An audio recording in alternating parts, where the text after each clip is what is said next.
Most people think there's going to be a moment where life finally steps in and sorts things out for them, where motivation arrives and stays, where someone notices how hard things have been and finally helps. That moment isn't coming. No perfect timing is going to show up and make starting easy, and the longer you wait for it, the longer you stay exactly where you are. Here's what nobody tells you about growing up. The being looked after phase doesn't end with an announcement. It ends quietly, and most people don't notice until years later. At school, your whole life was structured by other people. Deadlines were enforced. Someone checked your homework. Someone called home if you skipped class. Consequences showed up fast, and someone else was always managing the clock for you. Then one day, without any warning, all of that just stops. No one reminds you anymore. No one notices if you fail silently. Nothing forces you to improve. And the dangerous part is, most people keep behaving like that structure is still there, long after it's gone. To understand what that actually looks like, I want you to meet someone. Daniel was 24, living back in his childhood bedroom, doing freelance design work that paid just enough to cover his phone bill. He'd graduated 2 years earlier with decent grades and a vague sense that life would figure itself out. It hadn't. One night, scrolling through old graduation photos, he realized he was still mentally waiting for someone to tell him what to do next. The thought scared him more than anything. Nobody is coming to save him. Here's what Daniel learned over the next year and what nobody tells you about taking your life back. The first thing Daniel had to accept was that he was still living like he was in a protected system that no longer existed. This is the hidden trap. People delay responsibility because some part of them still feels looked after, even when no one's looking after them anymore.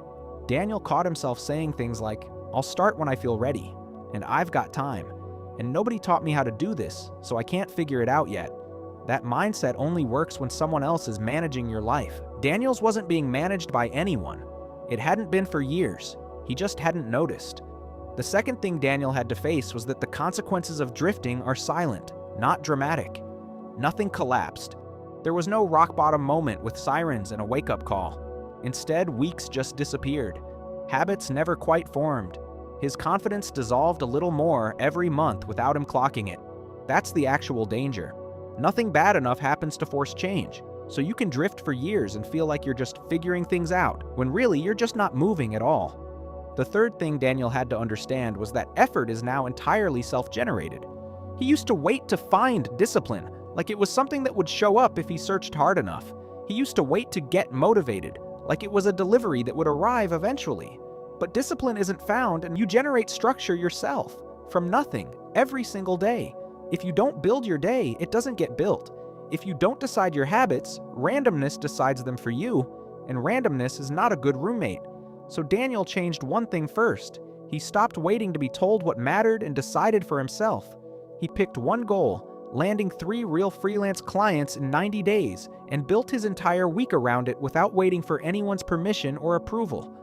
Nobody was checking his progress. Nobody would notice if he skipped a day. Now it became the entire point.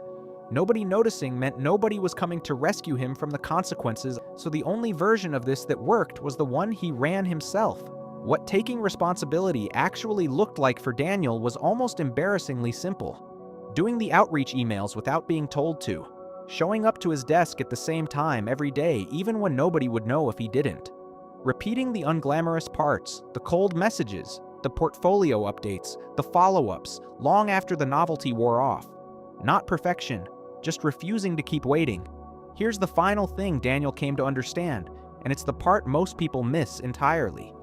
Nobody is coming to save you sounds like a punishment. It isn't. It's the other half of the deal nobody explains. If nobody is coming to rescue you, that also means nobody is coming to control you, to delay you, or to decide your pace for you either. The same fact that feels like abandonment is also the only real path to ownership. Your progress stops being something that happens to you and starts being something that's entirely yours. That's not just pressure. That's freedom if you're willing to use it.